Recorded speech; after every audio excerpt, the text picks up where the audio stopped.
Part 10. Roman Triumph. Day 2. 14th of December, 71 CE. Lord's Supper. Day 2 of Roman Triumph was part of 7 days of feast and celebration known as Roman Sabbaths. Ezekiel 45:21. On the 14th day of the month, you shall have the Passover.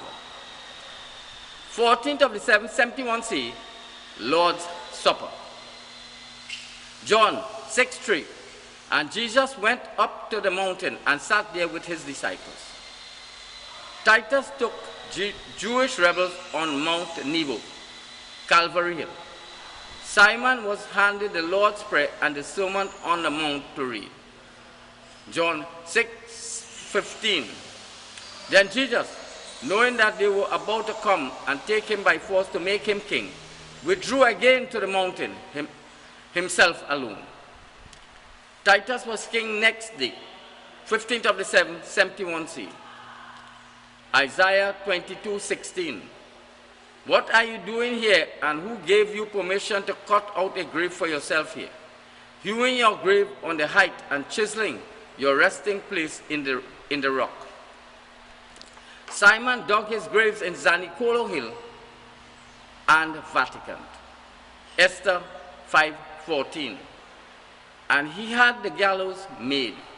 The 3 crosses were constructed. Genesis 22:9. And they came to the place of which God had told him. And Abraham built the altar there and laid the wood in order and bound Isaac his son and laid him on the altar on top of the wood. Simon built the crosses. This was the altar he was crucified upon. Acts 27:27. But when the 14th night came, John 2:2, and both Jesus was called and his disciples to the marriage. John 2:1. And the 3rd day a wedding took place in Cana of Galilee, and the mother of Jesus was there. Lord's Supper referred to wedding at Cana. Simon and Titus were 2 Jesus. Acts 1:12. Then they returned to Jerusalem from the mount called Olive, which is near Jerusalem, a Sabbath day's journey away. Mount of Olives, Mount Nebo, about 1 hour from Palatine Hill. Acts 1:13. And when they entered, they went up to the upper room where they were residing. Acts 1:14. These all continued steadfastly with one accord in prayer, together with the women and Mary, the mother of Jesus, and with his brothers. Jewish rebels gathered for the Lord's Supper, known as the wedding at Cana. Matthew 26:18. And he said, go into the city to a certain man and say to him, the teacher says, my time is near. I am keeping the Passover at your house with my disciples. Lord's Supper at the palace. Luke 22:8. And he sent Peter and John, saying, go and prepare the Passover for us, so that we may eat it. Luke 22:9.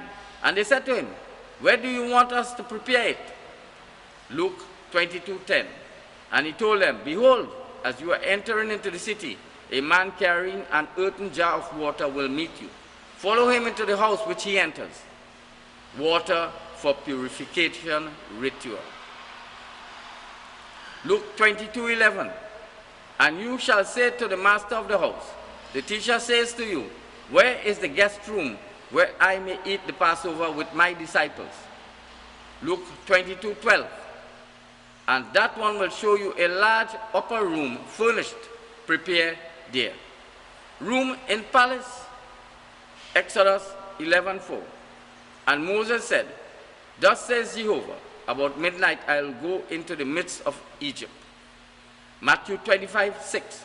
But at midnight there was a cry, behold, the bridegroom, go forth to meet him. Titus arrived for Lord's Supper. Luke 11:5. And he said to them, who among you will have a friend and will go to him at midnight and say to him, friend, lend me 3 loaves. Lord's Supper began at midnight. Joshua 3:5. And Joshua said to the people, sanctify yourselves, for tomorrow Jehovah will do wondrous things in your midst. Titus said to Jews to free themselves from Jewish law. Exodus 12:6. And you shall keep it until the 14th day of this month, and the whole congregation of the assembly of Israel shall kill it at twilight. Animals were sacrificed at twilight. Exodus 12:18. On the 14th day of the month in the evening, you shall eat unleavened bread. Leviticus 23:5. On the 14th day of the month at twilight is Jehovah's Passover. 14th of the 771 CE, Lord's Supper at midnight. Preparation began at twilight.